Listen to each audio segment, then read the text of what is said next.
I am a yoga therapist and a full spectrum birth worker.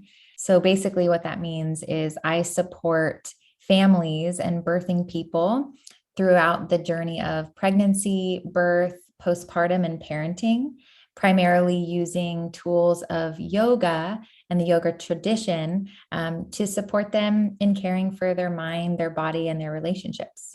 I'm also a mother of three. So I have a 12-year-old, a 3-year-old with type 1 diabetes, and a 6-month-old. So I'm also a busy mom. I am a white woman.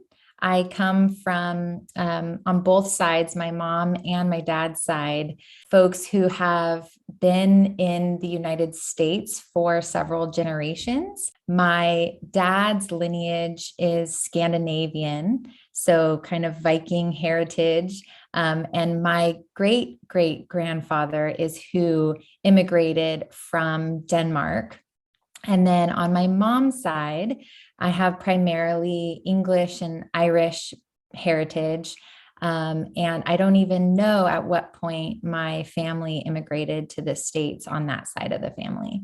I think that my race plays a really large part in my identity in terms of how I am perceived by the world and how the world relates to me. Because whiteness is part of the dominant culture, it took a really long time for me to even recognize that whiteness was part of my identity because it felt like a non-identity. It felt like a nothing. And as I've gotten older, I've recognized, even my own experiences giving birth and navigating the medical industrial complex with my daughter who has a chronic illness, that my whiteness has been an asset to navigating certain functions of those systems. And in recognizing that, I started to realize that my race did play a bigger role than I ever realized when I was younger, and that it's opened up doors or protected me from certain injustices because of the fact that I'm white, which I didn't realize until adulthood. Race is social categories that have been superimposed on human beings for so long that it feels as though it's a real thing. From my understanding, it really has to do with anti-Blackness and the white man, so to speak, in quotes, being the norm, and then everything else being a variation of that norm, and classifying people in relationship to whiteness. And so it's an artificial thing in the sense that it's not part of our biology, but it is a real thing in the way that it functions in the interaction of human beings in our society, and in particular in institutions. It's both real and fictitious. I grew up in Orange County, where a lot of my peers, i.e., a lot of other white kids, had ping pong tables. And so as preteens and teenagers, I spent a fair amount of time at other people's houses playing ping pong in their garage and things like that. And then when I was in college, I was an intern for my Asian American Women in Leadership course. And part of that course was to do an internship with a nonprofit that was serving the AAPI community. And I went to my internship, and I recognized that actually there was a lot of immigrant families in this community, both AAPI, but also a lot of Latina and Latino communities. And we had a teen program that I was a part of, being basically like a mentor for the teens. And someone donated to this family center that was in their community. Someone donated a ping pong table, and nobody knew how to play ping pong. And it dawned on me that I was the only white person in the room, and I was the only one who knew how to play ping pong. And that most of the people that I was in sharing space with didn't have garages. Where do you put a ping pong table if you have an apartment, right? Where do you put a ping pong table if you're living in intergenerational communities where, there's more than one person per bedroom? And even though that's seemingly like such a harmless recognition of like, oh, I know how to play ping pong because of my privilege, but it highlighted so many things that I was oblivious to, the fact that I only knew how to play ping pong because of the layered privileges that I had that gave me access to communities of people that have enough space and time and money for ping pong tables. So that the way that I'm framing that as my experience of racism is, it is racism is to blame for that disparity. That I, as a white girl, grew up where everybody knew how to play ping pong, and then didn't realize until adulthood that no, Kelsey, only privileged people know how to play ping pong because they don't have access to ping pong tables. And so that was an experience of the sort of manifestation or the symptoms of racism, the way that racism plays out in a really such a trivial way, but it told me a lot. American culture is arguably a mixture of stolen cultures. It's a hard question to answer in the sense that it's hard for me to even identify what is American culture, except for patriarchy, capitalism, consumerism, heteronormativity, anti-Blackness. All of those things, I think, are some of the cornerstones of American culture.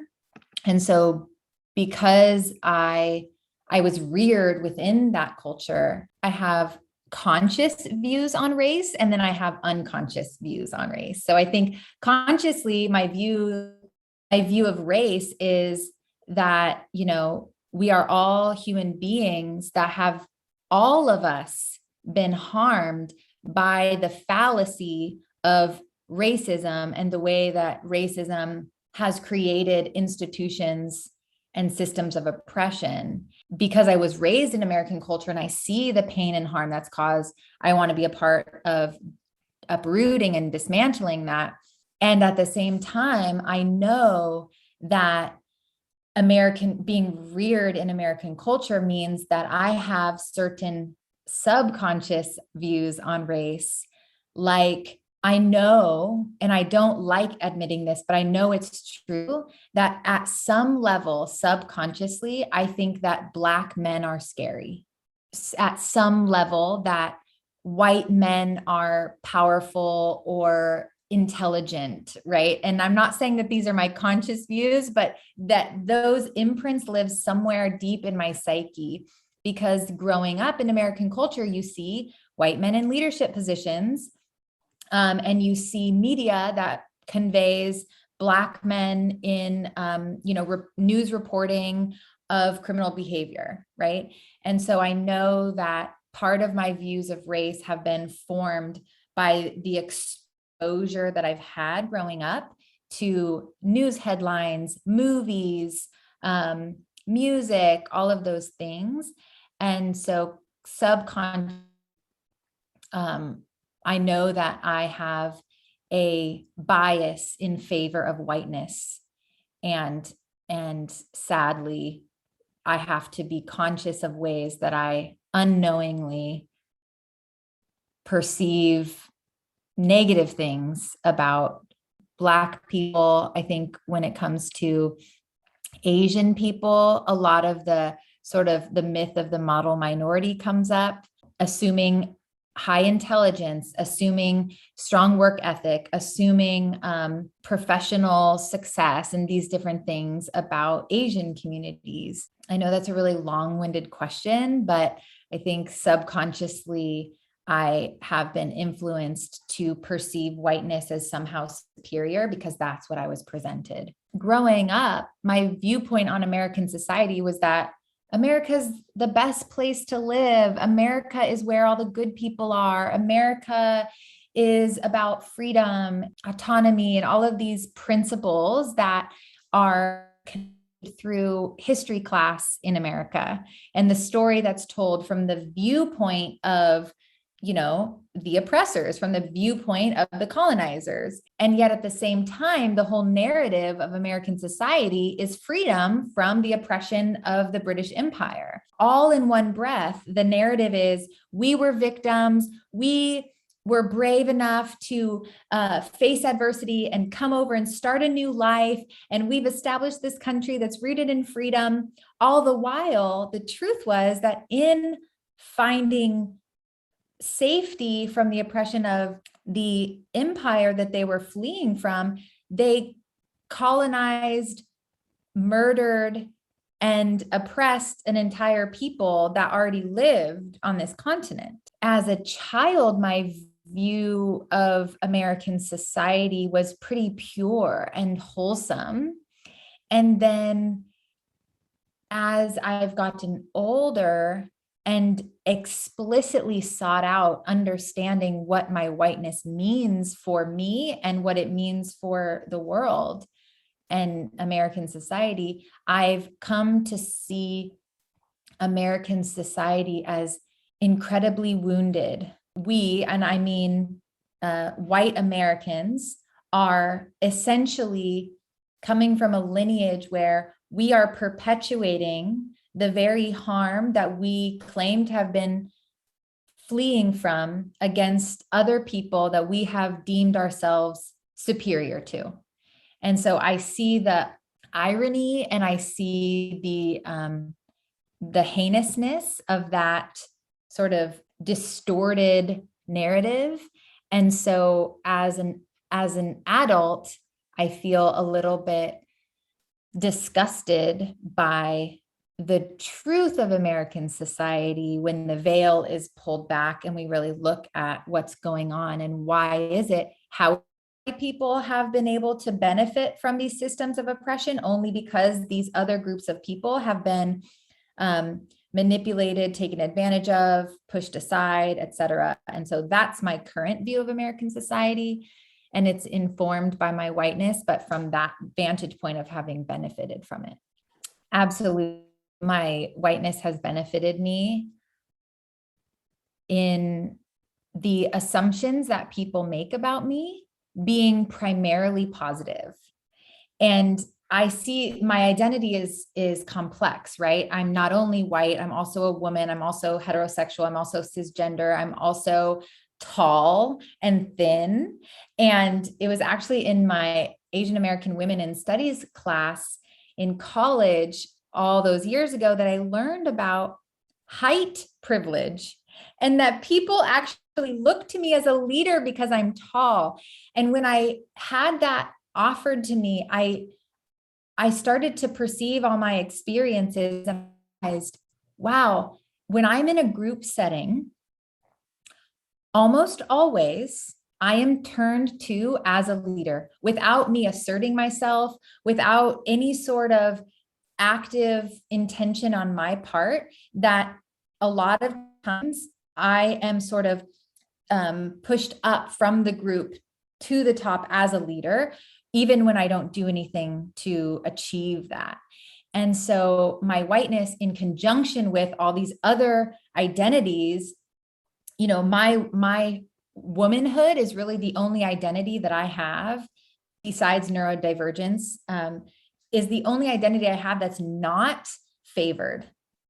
And so I know that job opportunities, I've had a lot of leadership roles in work settings, and that people trust me. People trust me when I'm shopping. People trust me when I'm marketing to them, trying something, because I'm an entrepreneur. And so I have a service-based business and I gain people's trust relatively easily. And I know part of that is how I am showing up, but a huge part of that is in the milliseconds it takes for them to see what I look like, that I'm already winning. Like it's for sure not working against me. If anything, it's helping me to start off in favor.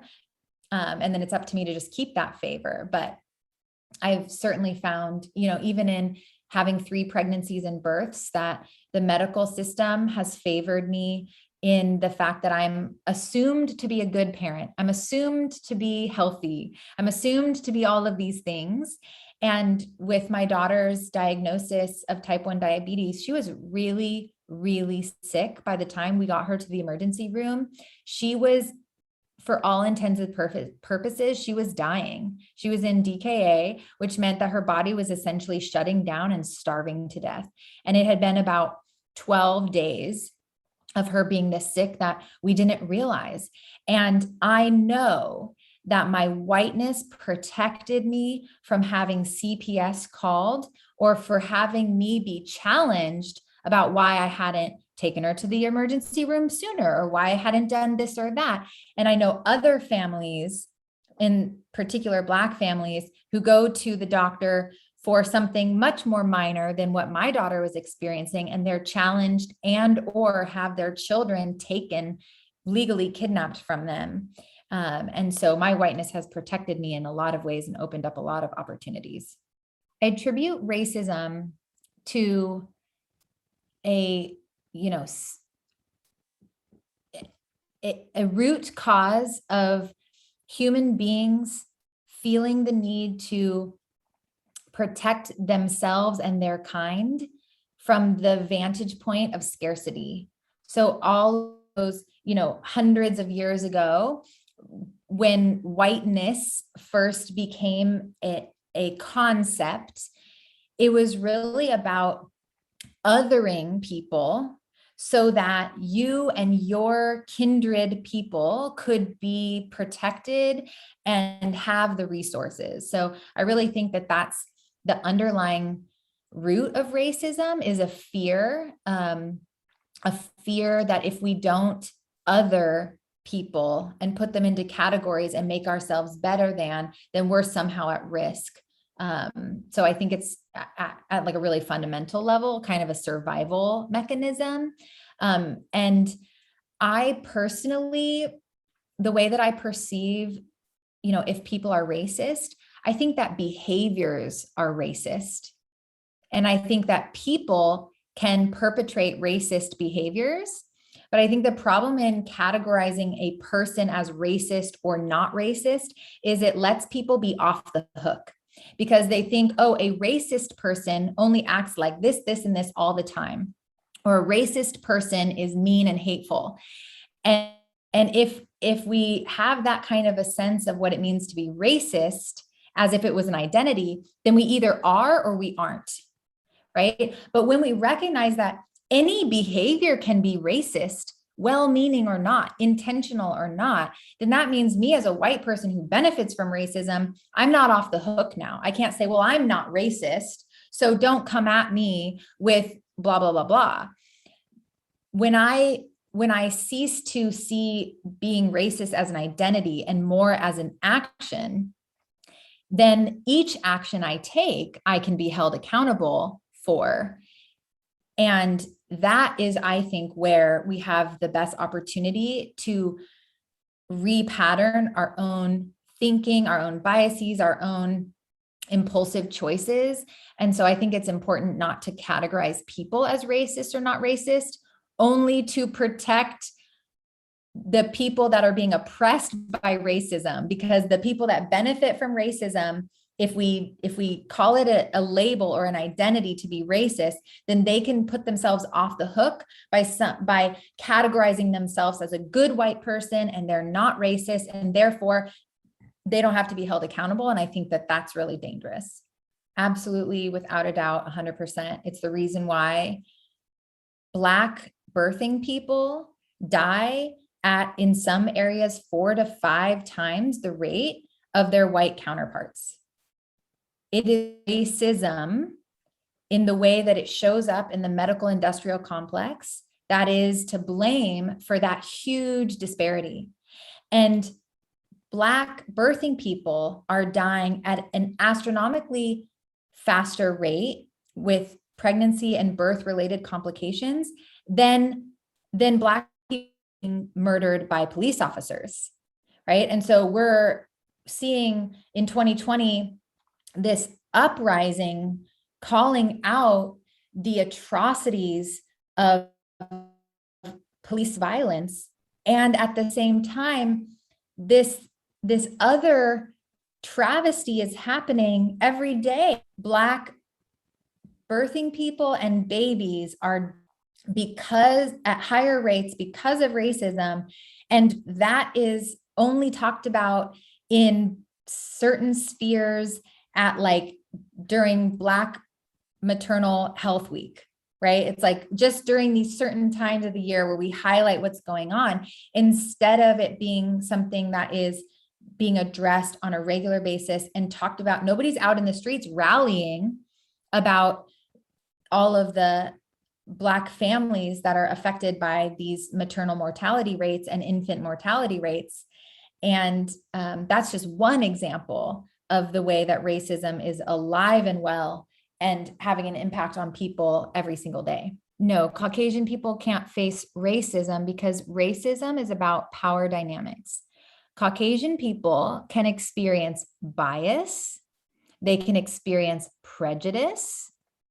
They can even, experience hate, but they can't experience racism because whiteness is in the position of power. And only those in a position of power can perpetrate racism against those that are not in a position of power. So because of the nature of the power dynamics, something that is hateful towards white people is still not racist. It is hateful towards white people. It may be prejudice, it may be bias, but it's not racist because racism is inherently about power dynamics and whiteness is at the top of the hierarchy. So you can't experience racism as a white person. For sure, my race is advantaged compared to minorities. And even that word minorities is like kind of funny because globally whiteness is a minority. But for folks that are in marginalized communities, I am advantaged by things like all my teachers growing up were predominantly reflective of my identity. All the doctors that I've seen have been primarily reflective of my identity. So when I look to people in leadership positions, caretaking professions, I can see myself reflected and I feel very safe on a somatic level. So even just by virtue of experiencing the world where I see myself represented everywhere in my whiteness, that is an advantage that other people don't have that aren't being represented. It's definitely possible to create a society that's devoid of racism, and it's going to take several generations. I'm a really big fan of the work of Resmaa Menakem. He wrote the book, My Grandmother's Hands, in addition to others. And he is what is called a somatic abolitionist. And basically what that means is that each of us individually in our own mind-body system must learn how to abolish these racist ideologies and then pass that pattern on to our children and their children, instead of passing on white supremacist delusion, which is a term coined by Sonia Renee Taylor, that we have to actually unlearn all of these things in an embodied way. Otherwise, we will unconsciously or consciously pass them along. And Resmaa Menakem, I believe he says something along the lines of it'll take at least 7 generations for us to eradicate these deeply held beliefs from our own systems and from the institutions and systems of society. I think that people who say I don't see race are stuck in a couple of challenges. One being they want to be perceived as good. They don't want to be a bad person. So they're attempting in saying that to advocate for their own goodness, not realizing that the question is not about their goodness. The question, me as a white person, I'm not the problem because I am white. Whiteness is the problem. So I don't take it personally when we're talking about white supremacy and white supremacist delusion. I don't take that personally just because I am in a white body, because I know that the truth is whiteness is the problem. Just like with patriarchy, men aren't the problem, patriarchy is the problem. And so if someone's saying, I don't see race, I think for one, they're trying to protect themselves from being judged or criticized.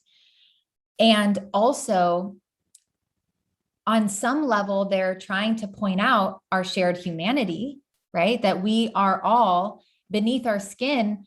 We all have way more in common than we do different. And that there is a deep-seated desire to focus on those similarities.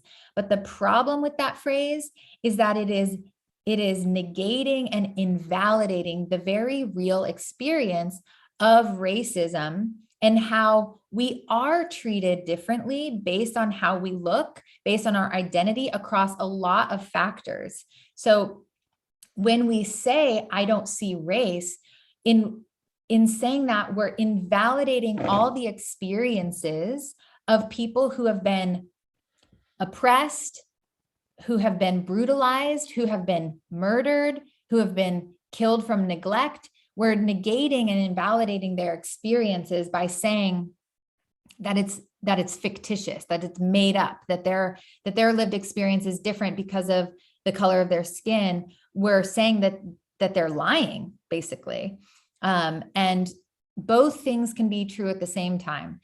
It can be true that as human beings, we are all connected and that we have way more in common than we have different. That is true. And also, there are physiological and real life differences in people that need to be respected.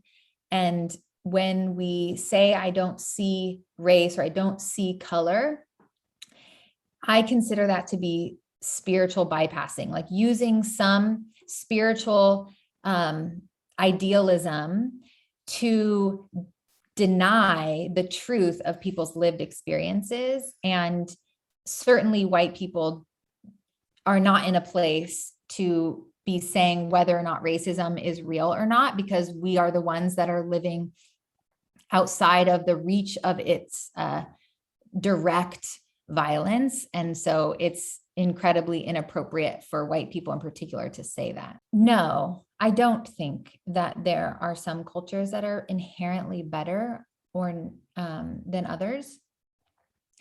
And part of that is because I think it's incredibly arrogant to think that I, as one person from my one perspective, could possibly see what's good for other people and also to see what's good in the very long term. My lifespan and my perspective is so limited. That would be incredibly ignorant for me to say, oh yeah, of course, this is better than that. How do I know? I know what's best for me. I know what's best for my children. And I can see when things are harmful and when things are helpful. But on a big picture level, who am I to say what culture is better than another? Because my skin color is white and the culture I live in is a white supremacist culture, I think for me, it's kind of the same. It's like my whiteness is my culture. And so for me, I think if I had to pick, I would just say skin color, because my whiteness is how I've experienced the world and how the world has responded to me. And yeah, that's been my experience. Yes, I give a lot of thought to this. And one of the contexts that I think about it most is in the birth world.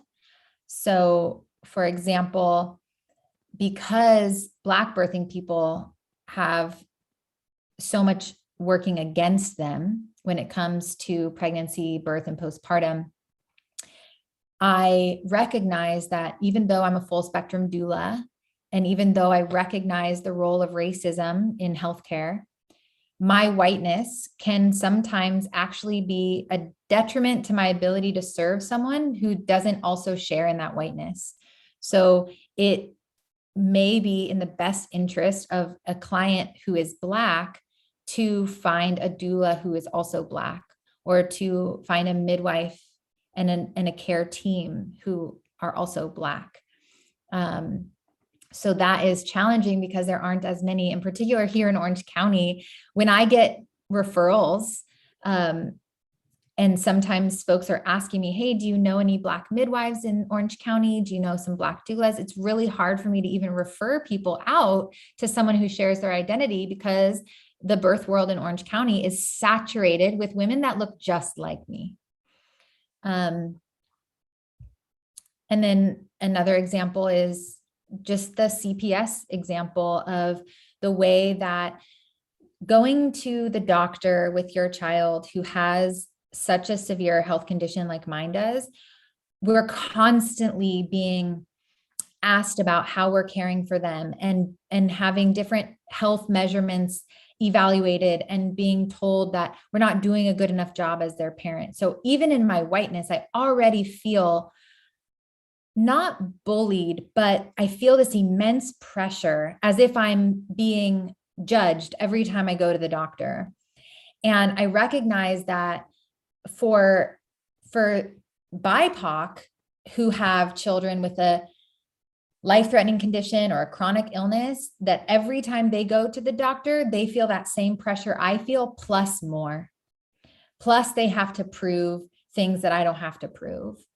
And then in terms of just my work as a yoga therapist, my whiteness makes me fit into the community.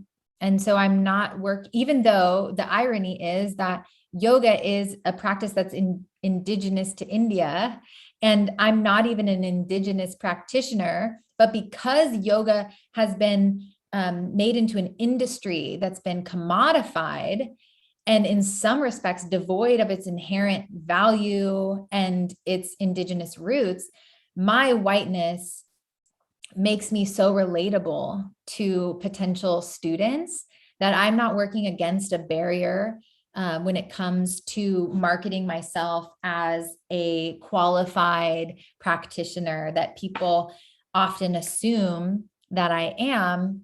And part of that is my identity.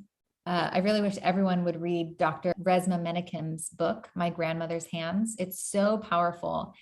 I also want to recognize that I have been actively pursuing a better understanding of how racism impacts me in my lived experience as a white person for well over a dozen years.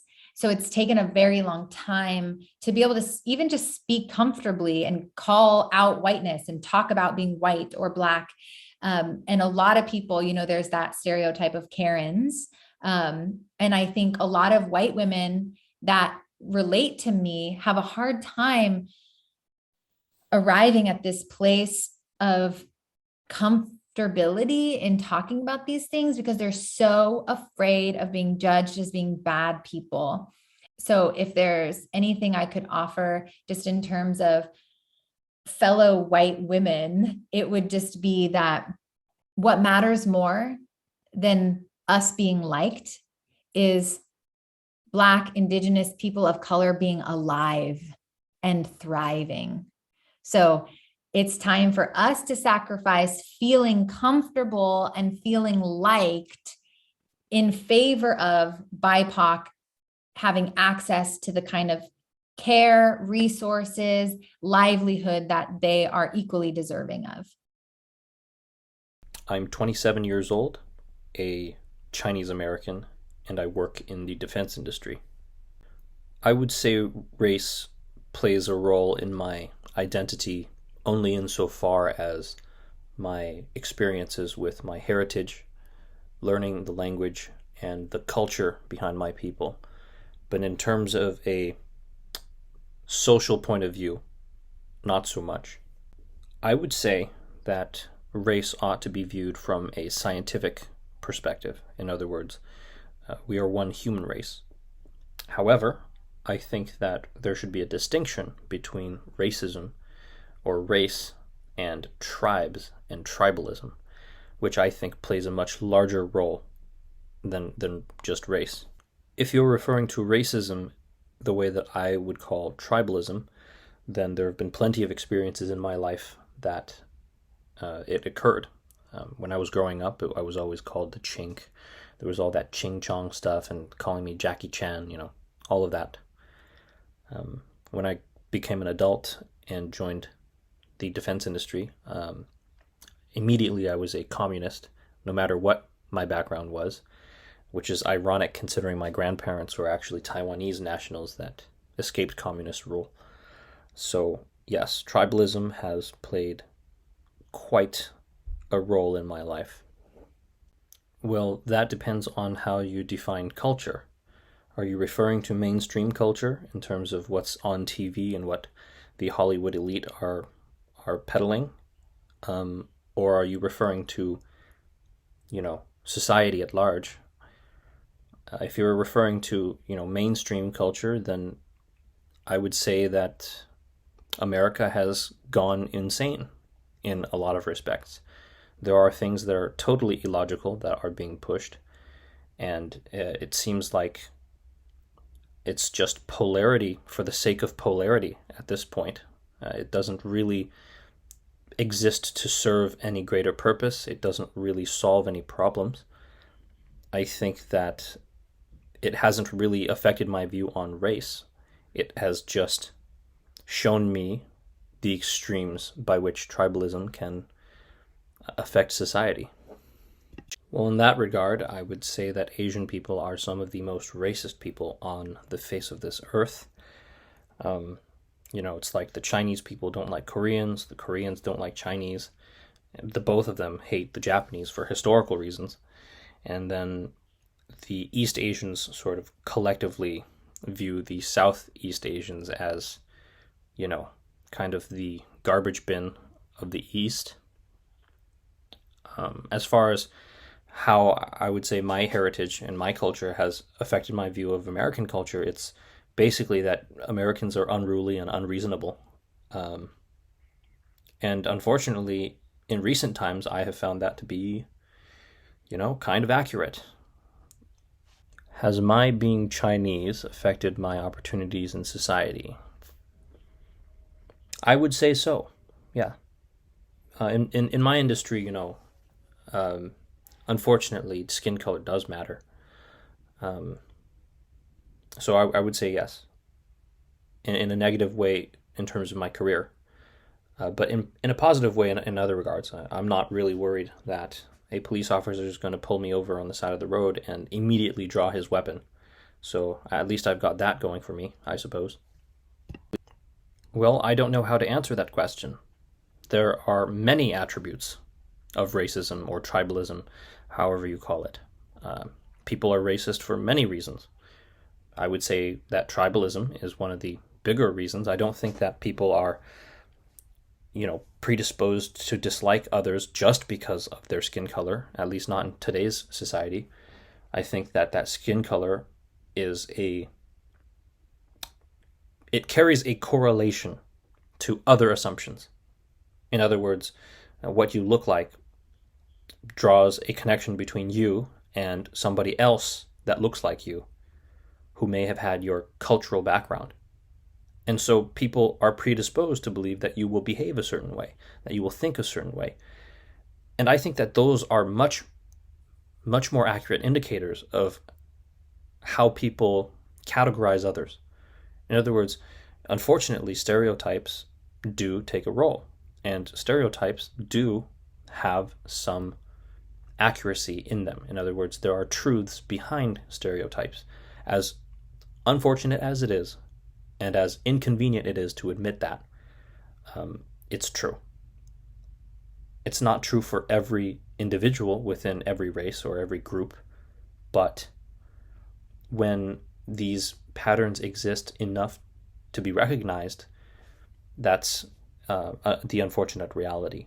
And I think that collective behaviors and cultures that sprout tribalism ultimately are what causes racism to occur. I think racism will always be a problem in society. Or let me rephrase that. I think that tribalism will always be a problem in society because differences exist in humans. and that is never going to change. And humans like to group, humans like to categorize. It is the only way that human logic can exist. Because humans need to process, they need to categorize, and they need to define. And so in a society that has become allergic to definitions, you can't properly orient yourself, and logic can't really exist because nobody agrees on what anything means. So I think there does need to be some standardization for how society defines certain things. And right now it seems like both sides are, I don't know, cuckoo for Cocoa Puffs or something. I'm not left, I'm not right, I'm not up or down. I just think that we need to have proper definitions, and we need to bring logic back into the conversation, because we can't even know what the problems are if we can't even agree on what they mean. Why not? Every racial group has faced oppression at some point in their history. I think that it's awfully stupid to kind of prescribe guilt to a particular group just because their power on Earth has been the most recent. You know, it's like, how far back do you really want to go? In other words, like, okay, what about the Chinese people during the gold rush? What about the Japanese people in internment camps during World War II? What about Jewish people who have gone through, genocide, really? It's like, how far back do you really want to go? Do we blame each other all the way back into the Stone Age? I think that's an incredibly illogical and stupid way of thinking, to be frank. Yes, Caucasian people can face racism. And in fact, I would say that to say Caucasian people can't face racism because their power on this planet has been the most recent, well, I think that's racist. Every race has some advantages and some disadvantages in society. As to kind of making an overall score for how advantaged or how disadvantaged we are, I don't think it's worth the effort, to be honest. Because I don't even think race is the greatest indicator of being advantaged or disadvantaged in society. I think there are much better indicators.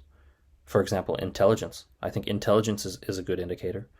I think that personality is potentially an even bigger indicator, because if you can be smart but lazy, then you're not going to really achieve anything.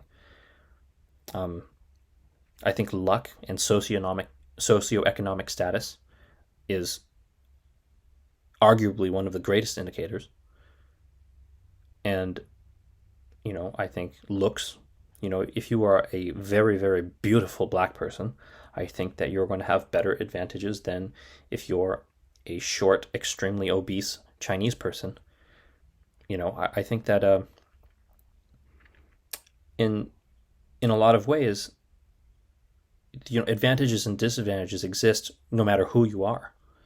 And it depends on what you want to do in life, who you want to be, what you want to achieve, and who you surround yourself with. But ultimately, I don't think it is a productive exercise to try and kind of build a scoreboard out of who is more or less advantaged in society. And in fact, I think it's detrimental to society, and I think it separates us. No, I don't think that a society devoid of racism or tribalism or whatever the word of the day is, whatever issue that happens to be dividing humanity at a certain time, I don't think that separation will ever cease to exist. Fundamentally, because I think that human nature just gravitates towards certain groups. People who are similar to each other will group together, and they will shun others. And whichever is the dominant group at the time will oppress the less dominant groups in that era. So ultimately, I think there are so many reasons why tribalism, racism, whatever, will always exist. Some of them are pretty simple concepts. Others, I would be lying if I said I understood all of them. But I think that the general conclusion is, as Ray Jessel once said, life sucks and then you die. That's all. Well, that has just got to be one of the stupidest statements I've heard in my entire life. I don't see race. I mean, are you kidding? Race is very apparent. You can see if somebody's Indian, you can see if somebody's Mexican. Well, you might not be able to differentiate between races, but you can very clearly see that their race is different from yours. I think that this is a way that, either stupid or very lazy people try to appease minorities by saying that they don't see any differences. But really, it comes across as disingenuous. I mean, I guess unless you are actually blind, I suppose, maybe then you can't see race. But no, I don't think that not seeing race is really the point at all. I think it's really more about recognizing differences between people and just being more open to other cultures. Well, how do you define better? If you're asking me from the perspective of a civilized society, whether some cultures are more suited than others to civilization, then I would say yes.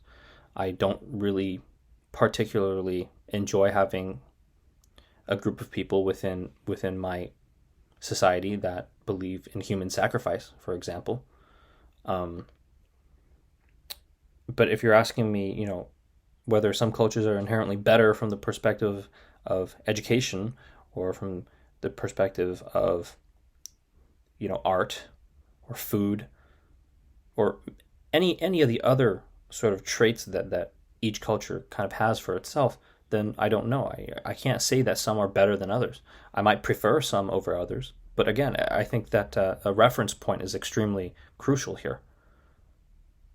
But what I suspect most people ask this question about is in terms of American society, right? As far as American society goes, whether some cultures are sort of more suited than others to American society. And the answer is yes. As to how, I don't know, because there are too many cultures and too many attributes of each culture. I'm not going to spend the time to break those down into individual, little data points. But yes, I do believe in some ways some cultures are better than others suited to American society. Culture, 100%.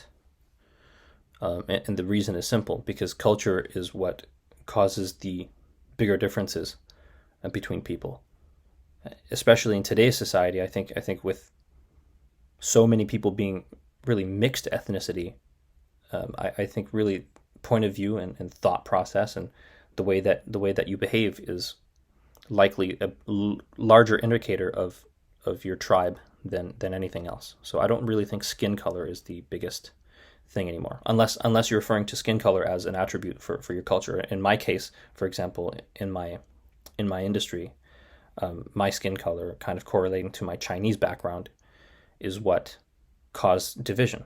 But it's me being Chinese that caused the division, not my skin color.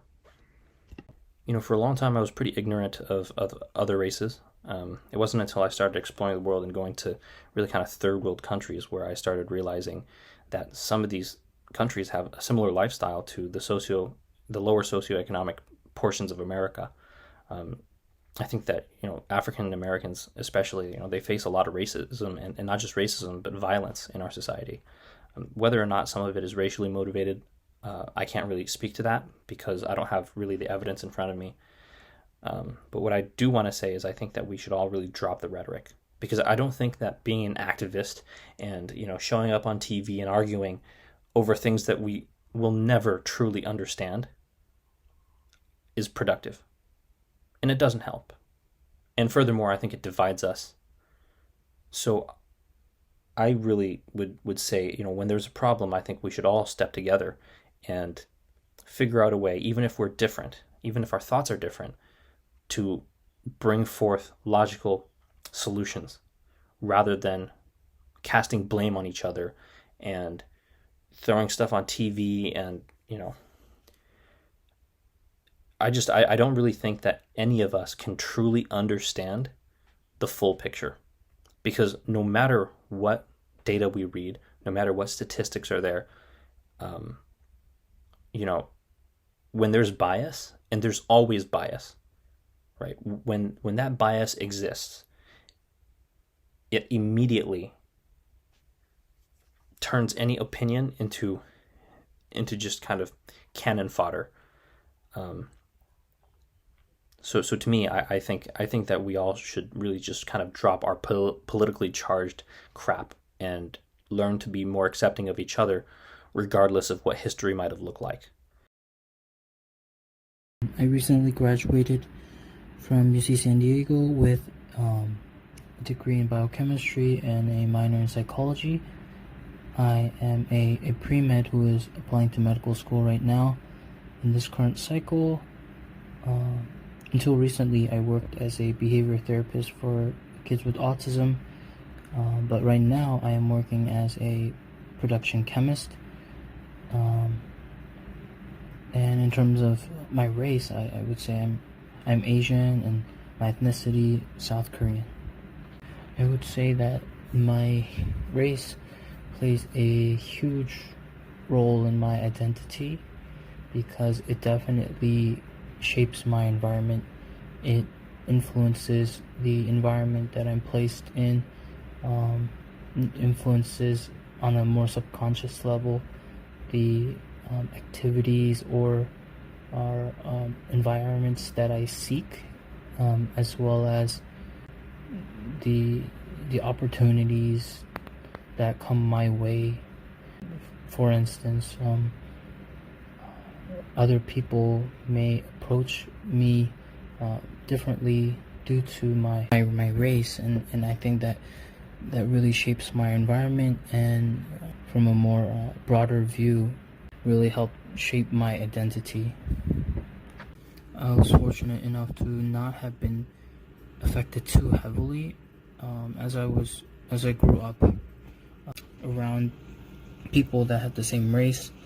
Me being someone who's not up to date on media, thankfully at an early age I did not internalize a lot of stereotypes or racist remarks. I think a lot of kids do internalize because they're so heavily affected by media. And I think in terms of other stereotypes and other forms of racism that I felt, of course I try not to really take it in, but I think it does have it's a more subconscious effect on my identity, and I guess it shapes me as a person in terms of my decisions on certain activities. If I'm stereotyped against it, then I may be a bit more hesitant to try those things. Race, I feel that it is distinguished based on more physical traits. That's how I would define it, because it's we are the same species, but over just microevolution over time, we have developed differences in certain physical traits. I don't feel that it's separate conversation from what ethnicity is.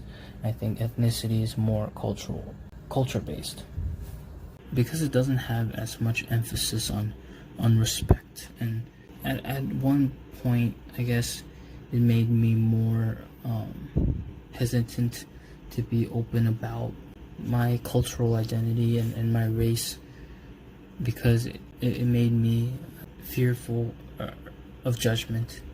Being more aware of that now, however, it has gotten a lot better. But yeah, overall I feel that American culture, the more I assimilated, the more hesitant I was to I guess being open about my race. I think my ethnic background has given me a more open view in terms of other cultures, like American society. Although there are some differences that might, I guess, trouble me at certain times. I think overall, because Korean culture really emphasizes respect, it allowed me to be more open in, I guess, taking in the American viewpoint. My race definitely has affected my opportunities in society.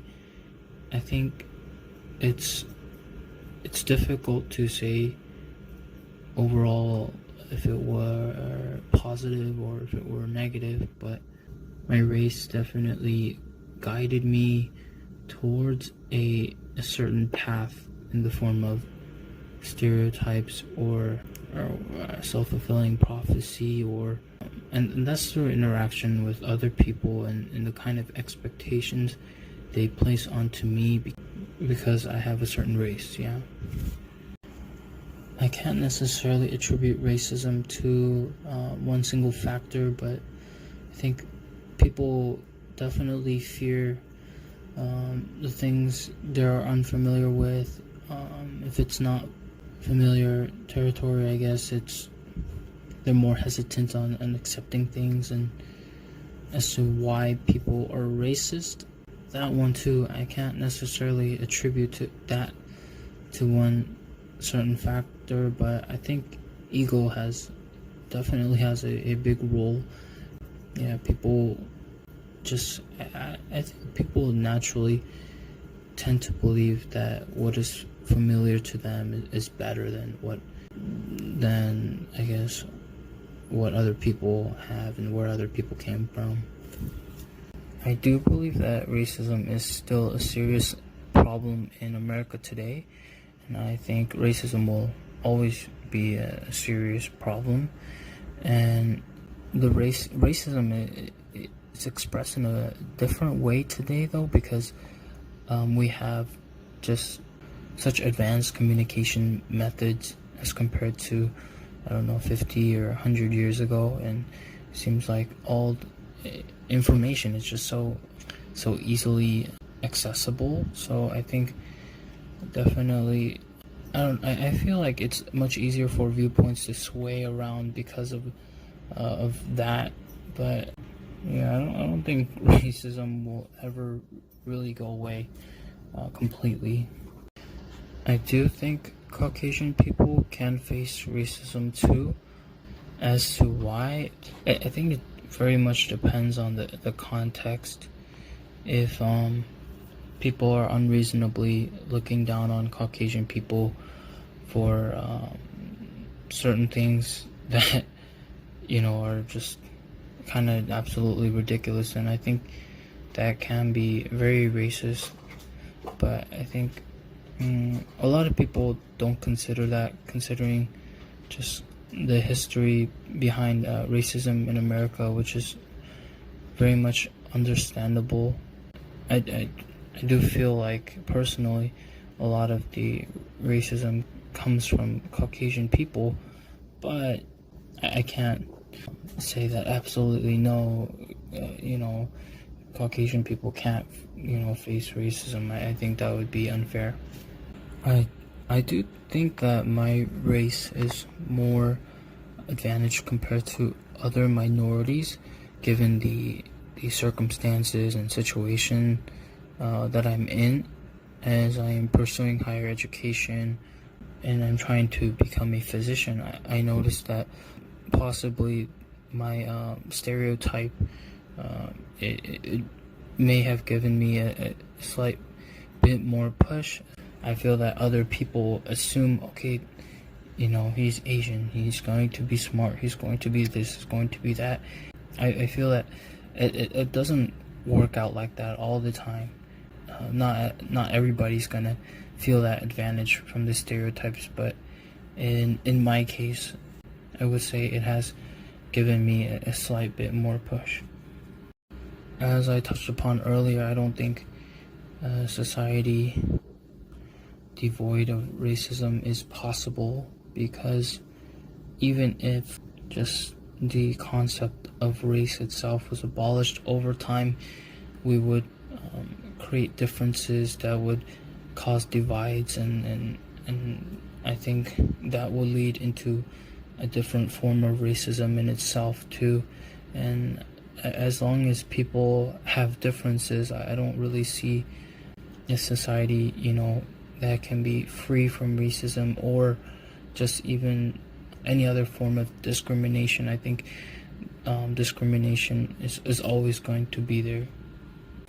As for the commonly used phrase, I don't see race, I haven't had too much exposure to this phrase actually, so I would have to see the context of when this phrase were to be used. But I think the intention is to see beyond race and see people as individuals.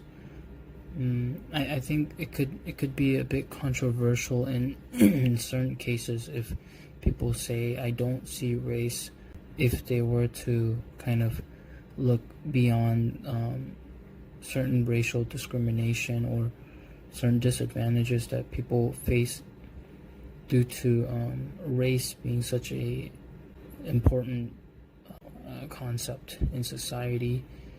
Because I'm not too sure of the social context behind this phrase, I can't really answer that for sure. I don't believe certain cultures are better than others, because that would be very ethnocentric for me to say. Of course, I have certain biases towards what I'm familiar with, but I can't possibly place myself in the mind of someone who comes from a different culture, and in their minds, of course, they're going to have certain biases towards their culture. So to say that my culture is inherently better, or this culture is inherently better than that one, would be, I feel like that would be very, very arrogant to say, and just to say that, hey, I am above you all, and I know for a fact, while at the same time we are all just limited to the experiences that we know and we feel. We can't really, I guess, put those different cultures on a scale and say which one's better. I feel that culture has more of an effect on racism than skin color itself, because within a group of people with the same skin color, there may be different cultures, and those cultural differences leads to different views from other people on each individual, on each culture. For example, I'm Korean, but someone may be Japanese, someone may be Chinese, and we all have very, very similar skin color and very similar genetic makeup. But racism towards each of our, cultures is expressed in a very different way in certain cases. Other races face unique challenges. As an example, people in America who are from Spanish-speaking countries face certain stereotypes, such as being uneducated or having only blue-collared jobs, or being involved with violence and gangs. And I think those definitely create a set of societal expectations that really work against them and really make it more difficult for them to lead a life beyond those stereotypes. I like to work out. I like playing with my dogs. I'm just a human being who want to live in peace and have a lot of fun and laugh. My ethnicity is Black or Haitian or Native American. Currently, I am a food delivery driver and also aspiring engineer, audio engineer, entrepreneur. I don't believe it plays any role at all. My race is just a box that I'm asked to check on applications and medical history and stuff like that. It's really crap, honestly. It doesn't play a role in my identity, and it shouldn't play a role in anybody's identity, because we're human, every single one of us. First, if like aliens came down today, we would all band together against that race who is trying to kill us, or whatever they may be trying to do, eat our brains.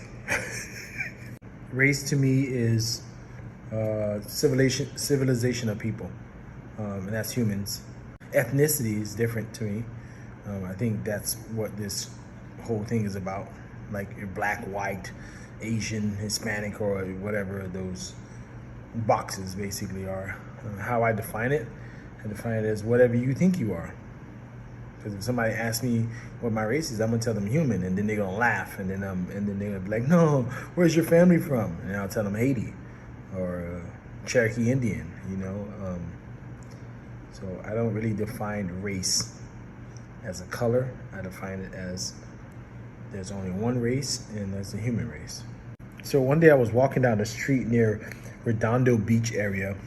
It was near close to Halloween, and I was with a bunch of fair-skinned family members and friends, like Hispanics and whites and Asian, and I was the only black guy. So I'm walking down the street, minding my own business, laughing and joking with them, and there's this guy who offered me, not anybody else, just me, a bag of Jack in the Box food. A random guy, and I said, "No, thank you, sir." And he said, "You fucking nigger." And I said, "What?" And everybody got upset except for me, because I know how to fight. I've been doing that a lot in my life, so I know I could easily kick this guy's butt. But at that point in time, I had entered a level in my life where I started to see people who do things like that as like sad, and they only want to get a reaction, and I wasn't going to give them that. So I walked back over to him and I said, "Why would you call me that?" And he immediately changed his whole persona, and he was just like, "You're right, man. I'm sorry." Everybody wanted to literally take his head off, and I said, "Man, I could really mess you up right now, man. I could take that skateboard and really do some damage to you just because of that word, but I won't, because I think there's something wrong with you." And he looked me in the eye, and he said, "I'm sorry, man. I shouldn't have said that." I walked away from him, and I had to stop a couple of my friends from trying to take his head off. Well, I am Haitian from my mom, and Black American and Native American from my dad. So I grew up with this really cross view of how people live. And the more I would associate myself with people who classify themselves as American, I started to see that they were basically like hardcore American, where they didn't really care about other nationalities and other cultures. And what it did for me, it made me not want to be a hardcore American, made me not want to even associate myself with the American culture, because I was disgusted. I was disgusted when people would say, "Why don't you learn our language?" Or, when they would say, "Haitian eat cat," or they would say, "You guala guala," and these were people who, when I was growing up, who were American, they were Black American or white American or Hispanic American, but they classified themselves as American, and I never wanted to associate myself with. So I would always tell people that I'm Haitian or that I'm Native American. Those two classifications were not American, and people were more accepting of me because they thought, "Oh, you got culture, you're a sweeter, nicer person." So the American culture has kind of jaded me, and it has negatively influenced the way that I see how other people react to other cultures. But my view on race is still the same. It's only one race, and it's just different ethnicities. Well, growing up Haitian, I saw how the Americans were always fighting with other countries, or like in the debate they were just nosy and just bothering people and not letting people do their thing, and they wasn't really like sharing their wealth with poor nations, and they had an agenda, and you know, I saw it for exactly what it is. It's capitalism. You know, the American dream was an American lie. That's what I saw. I saw a lot of hungry. I saw commercials where there were kids freaking starving, and they were like billionaires in America. Like what was that? That's not right. So my viewpoint on America is that the American society can do more, and they're not doing more because they only want to do for people within their borders, which is I guess it only benefits America then, but it doesn't benefit the world. But it's always getting in the world's business. So my ethnic background has shown me to not be that way. To be more loving, kind, and caring, and try to do more for other people, especially the ones that are less fortunate. The ones that are really less fortunate are the ones that are not American. Well, for the sake of the rest of this, I'm gonna just refer to my quote unquote race as black, and being black in America is almost like having a scarlet letter or having like a brand that no one wants to be around. Everybody's thinking something negative, you know, and it's not usually like every single person, but it's like 8 out of 10 of them, you know, and it has positively helped me when I'm like working with other black people, or that's negatively affecting when I'm working with other black people, and vice versa with white people, and then also with Latino people. It's just a thing. Black people are very misunderstood. They are expected to act a way that's outside of who they are. They're expected to be docile and quiet, but that's not who we are. We're just people. And for me, I was told things like, "Oh, you're not black because I speak properly. You know, I don't walk with my pants sagging. You know, I got aspirations and dreams and goals, and I speak another language. You know, so I wasn't always characterized as black when I was around Hispanic people or white people, and even sometimes black people. But it was really weird for me, very, very weird for me. I believe that my opportunities in America have been stunted because I'm black, and my opportunities at jobs have been stunted because I'm black. I attribute sickness in the heart,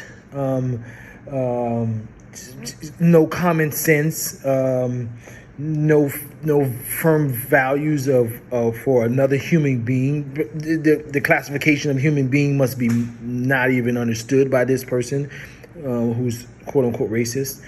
I think it's a mental disorder. The need for power, control, and to want to be above another person that's living, breathing just like them. Slavery just showed us all that. Every single moment that we ever see on Roots or Color Purple, or it's just somebody trying to assert some power that they deem they were born with. Because I think it was lack of education, lack of common sense, lack of understanding, you know, of another person being a human being. If people are racist, why? I believe that's why. Because they want to control other people. They want to feel a sense of power. They want to feel like they're in control, you know, and that need has made them literally go mad in the sense where they don't have like all their mental faculties in order, you know. Imagine someone is working for you and making your livelihood, and they do something incorrectly and you whip them. What this person is your property, but you didn't make this person. So how could you can't buy this person because you didn't make them. You know, you can only buy something that you actually made or that somebody else made, you know, in a sense. But this is another human being. So I really mental disorder. Man, being black is the shit. Man, excuse me if I'm not supposed to curse on, but being black is amazing. I'm just going to be straight up. God made us all different. We all have qualities. We all have advantages or disadvantages or pros and cons, you know. Have you ever seen a Hispanic professional mason, you know, like lay tile? They do some amazing work and they're super efficient. I can't do that, you know, but run a 4.540, a Mexican man can't do that. You know, I can though. So there's qualities that I have that other people don't have, and there's qualities that other people don't have that I don't have. So it's just being a human being. To be a human being, you have to be able to admit these things. So when I'm thinking about a disadvantage or more or less, I'm not really thinking about the negative. I'm only thinking about the positive, because that's where my strengths are. And being black has allowed me to like reach the higher shelf of things, you know, because I'm a tall black man. You know, just the other day I was helping one of a Hispanic lady grab some tortillas from the top shelf of a grocery market, and she was a Hispanic lady and she couldn't grab it. So of course, and the why is, I don't know, God made me that way. God made us all that way. You know, maybe it's so we could coexist and realize that we all need each other. Maybe. I definitely believe a society devoid of racism is possible, because I am 33 years old, and there's other people who are my age, 33 years old, who are feeling this way. They want to get rid of it, and the ones who believe that it should stay around or we need to be divided, they're becoming less and less, and actually they're dying off faster. And the beautiful part is they're having offspring who don't agree with their views. So this new world order, in a sense, is happening, where maybe in the next 50 years, my kids won't ever have to worry about being called the N-word. The N-word won't be a thing anymore. You know, they will live in a world where people stop seeing color and they start to embrace other people's culture and other people's perspectives and other people's lifestyle, and start to really cohabitate and live peacefully on this. I really believe that's very possible. I really, truly believe that is really possible. I won't be able to see it though. I'm very certain of that. Because we live in a world where people do the things that they do, and then they come up with excuses, and there is no laws to prevent them from doing this, and then there's no real discipline to prevent other people from doing it. So the newer generation is going to create these laws, and I think it's going to be kind of like an eye for an eye. You know, you kill a man, you die. You know, you are prejudiced to a man, you die. You know, like that. Like people are going to really start to value their life when they know that they can't do those evil things anymore. So come on, young people. I think anybody who uses this phrase is straight up lying. Those people they're the problem.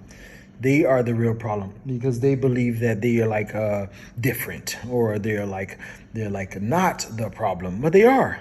Because you're lying, straight up lying. You see my color, you see my eye color, you see my skin color, you see my hair, you hear my voice, you know stories of people that look like me. So what you mean you don't see my quote unquote race? You see it.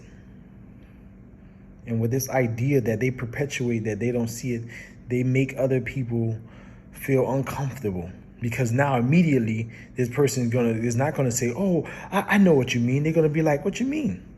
What do you really mean?" They can't explain themselves. None of them can. They just think that's like a cop out.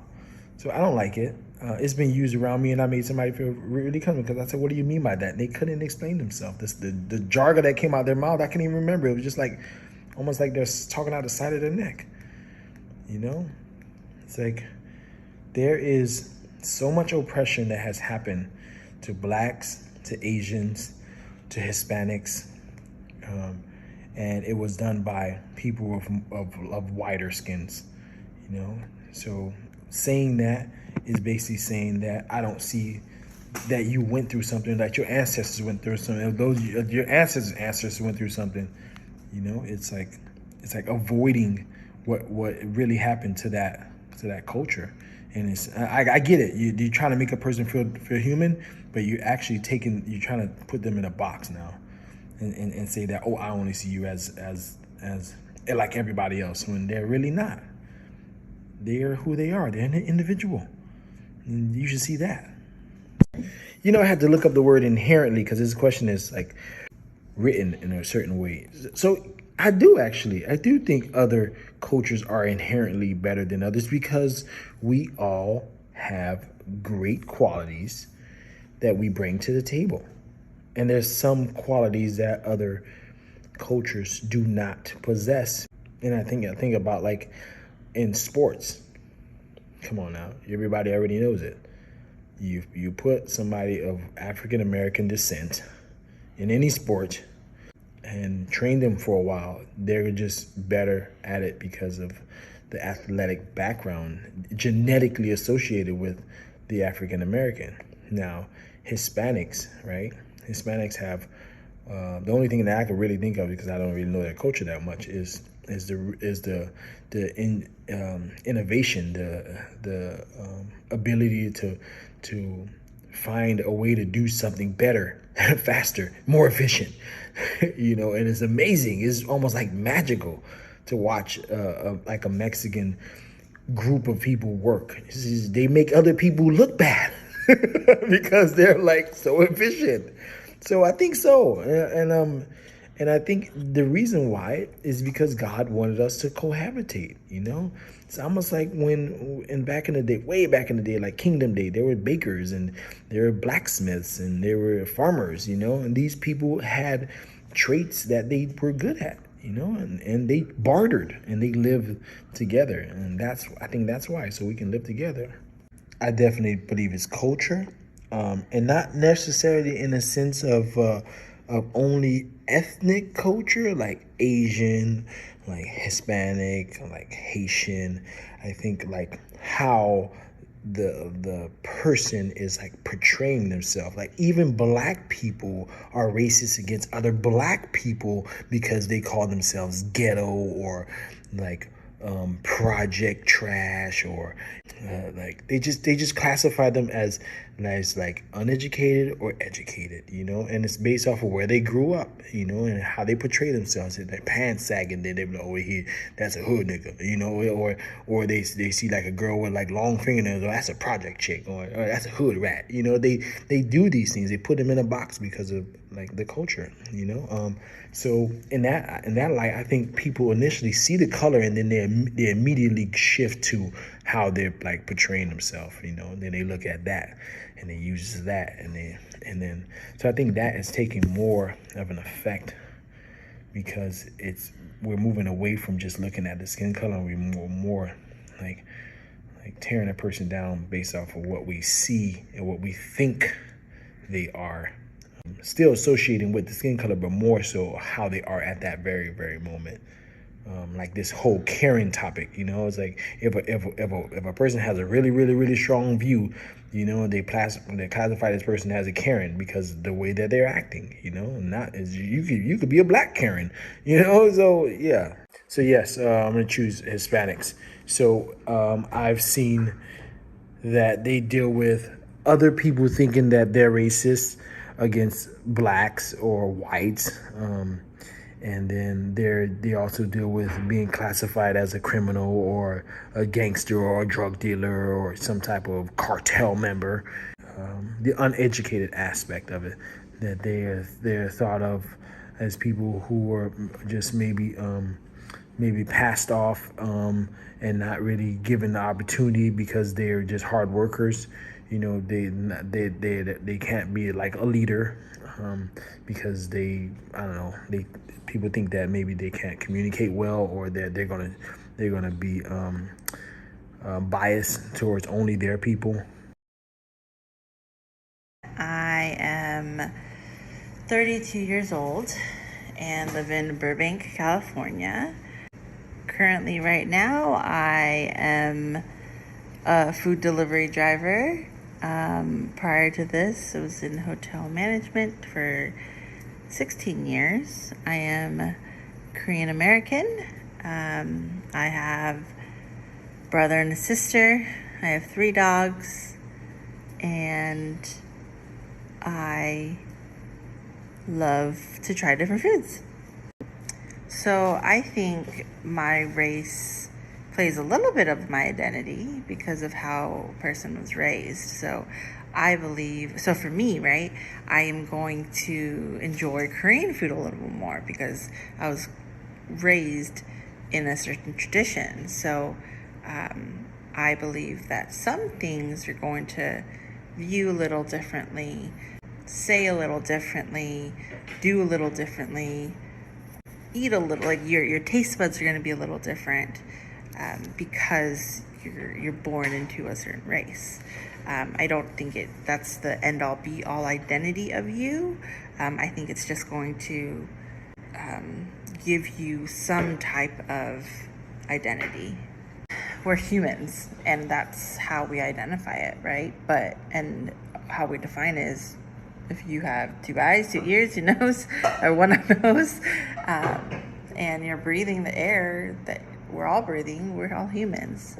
But I think what society does is they give you on the standardized test, they give you on the voting ballots, they give you those little boxes on your driver's license, right? And you're almost like, they're almost programming you to think that those are going to identify us, those black, the white, but we're all human at the end of the day. So from my personal experience, I've had the driving, like people will yell like, learn how to drive, you Asian chink, or open your eyes, or Asian drivers can't drive, but honestly, that's the extent of my personal experience with racism. I haven't had somebody specifically call me out for my race. As I was growing up, American culture didn't per se influence my view on race because I was honestly lucky enough to be surrounded by people that didn't particularly think of me as anything other than a person, right? And so I honestly was very blessed and loved as me. As I get older, though, and as I research my own and I see what the world is saying and what the news says, I'm conflicted, right? And I don't know what, I know what to think, and I know that we all ultimately need to just be kind to one another and learn from each other as people. But I do see how the internet, the news, things that happen can influence a lot of people. But for me, I haven't had that experience. I haven't had that influence by negative words. So yeah. So my ethnic background, my culture, Korean, my viewpoint on American society. So my dad actually was a person that always wanted to live up to the next American family. And so for me, although my culture, I was raised in a pretty, level-headed Western and Korean culture, I think. And my dad said you can always do more, and that's what he stood for America. You could always do more, you could always be great, and you can do anything here in America. For Koreans, he taught me hard work, right? For that culture, he taught me hard work. He taught me determination. So I think it was a pretty good balance in the sense of how I view American society. I do believe that my race has affected my opportunities, or my ethnicity has, because Koreans or Asians are known for being smart, are known for being able to do math well, right? And so in my field of work, I was known as a hard worker, you know, and obviously I backed that with my actions. But I think initially they see an Asian girl, they know that we're going to be quiet. They know that we're going to be, what's the word? Not studious, but we're going to listen well, right? And so that, you know, it was positive in the sense that people gave me an opportunity, but it was negative because they only put me kind of in this box of that's who she is. And so when I did, quote unquote, step out of my box that they put me in, they looked at me weird and they thought I was being combative, right? And so there's both positives and negatives to my ethnicity that has helped and negatively impacted me. There's only one answer, and that's slavery. And of course, as time goes on, things add on to it, but that's the base of it. Simple as that. If people are racist, why? Is because they believe that that is in their art, that they believe that that's where they belong, and that there is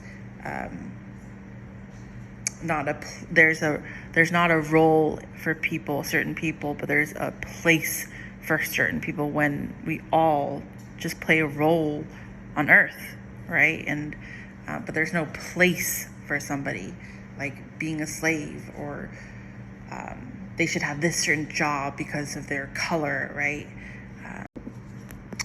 Short and sweet. For question number 9, do you believe racism is a serious problem still in today's America? Absolutely. It has never gone away. People say, you know, it's more so now than ever, 2020. No, it's just been amplified by the media. But yes, it's been around forever, and it still is here today in America. Absolutely. Yes, they absolutely can, because they can be stigmatized as a certain type of box as well, right? I talked about box earlier, and you know, once again, you got to look at the person as the person, not as a Caucasian person or a Black person or an Asian person, right? So yes. Number 11, do you feel that your race is more or less advantage, disadvantage compared to other minorities? Why?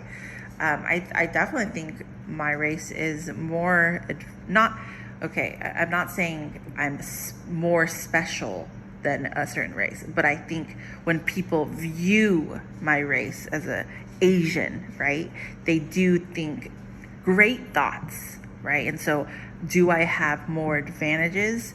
Yes, in that sense, because people view me as that, so they're not going to put me in a negative light initially, other than, you know, the typical Asians can't drive. But other than that, I'm usually looked at as the good girl, the nice girl, you know, the quiet girl. And so when I'm given opportunities, just like the question before, it's more of an advantage for me. Of course, it's possible. Anything is possible. Now, how much work are we going to do to make it possible? That's the real question. For me, I actually was that person that said I don't see race, but in the sense of I love everybody, and I don't view you as this color or not this color, right? But I heard recently that when you say that, you just value the things that ethnicity or that color per se went through. And in particular, as a Black woman, I heard this, and it brought a new light of, wow, when I say I don't see race, I'm taking away everything that has happened to you as that race or ethnic background. So my thoughts on it are that you're stripping away everything, and it's really important not to. So you need to be respectful of that. And yes, I don't see you just as a box. I see you as a person. but I also honor where your background is from. I think that's really important. No, I mean, that's a simple answer, but I don't think anyone is better than anyone. We all have different strengths and different weaknesses, and we all come together, but no, we do not have inherently better qualities or things, cultures than others. When I see racism happening, right, or I see somebody being racist, I think it's a combination, to be honest. I think it's, you see initially the color of their skin, and then you think about what their quote unquote culture is. And so I think it's a combination. So I guess the first initial thing would be skin when it comes to being racist. Yes, so as a Black male, I think three things are, the first one is being criminal. I think you're always thought of as, if a Black male walks by somebody, a woman, the woman's always going to hold their purse tighter, right? Because they already have this idea that that Black males are criminals automatically. Second one is uneducated, that they can't speak correctly, they can't articulate their words, they don't know how to hold a conversation, and that they're uneducated. The third example is being angry, that Black males are automatically angry, and that they can't use, they can't explain their emotions other than angry.